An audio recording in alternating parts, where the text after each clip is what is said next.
అబ్బబ్బబ్బా! కాలనుకునే తొందర మన కలలకు కూడా ఉంటే ఎంత బాగుండే కదా! ఇట్టే తీరిపోయాను. లేకపోతే నిన్న కాక మొన్నెళ్ళింది జనవరి ఫస్టో మళ్ళీ అంత తొందరగా వచ్చేసిందంటే అస్సలు నమ్మాలని అనిపించట్లేదు. ఎందుకంటే లాస్ట్ ఇయర్ గోల్స్ సగమేనా రీచ్ అయ్యామో లేదో గానీ మళ్ళీ ఇయర్ వచ్చేసింది అని ఇప్పుడు కూడా కొత్తగా మళ్ళీ ఏవో అనుకుంటాం కదా! అవి ఇవి కలిపి కానించేద్దాంలెండి నెక్స్ట్ ఇయర్ వచ్చేసరికి.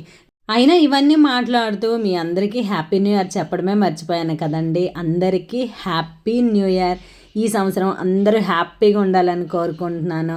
నేను కూడా ఈ ఇయర్ చాలా మంచిగా సెలబ్రేషన్ అమ్మ వాళ్ళ వీధిలో కొంతమందిని కలిసి చేసుకున్నామనమాట. నాకైతే చాలా హ్యాపీ అనిపించింది. బయటికి వెళ్ళి కేక్ తెచ్చుకొని, స్టార్టర్స్ తెచ్చుకొని మంచిగా వండుకొని తినేసి 12 అయ్యేసరికి కేక్ కట్ చేసేసి మంచిగా షేర్ చేసుకొని హ్యాపీగా కానిచ్చేసామన్నమాట. ఈ ఇయర్ మొత్తం ఇలానే హ్యాపీగా ఉండాలని కోరుకుంటున్నాను. మీరు కూడా వీడియో నచ్చితే లైక్ చేయండి.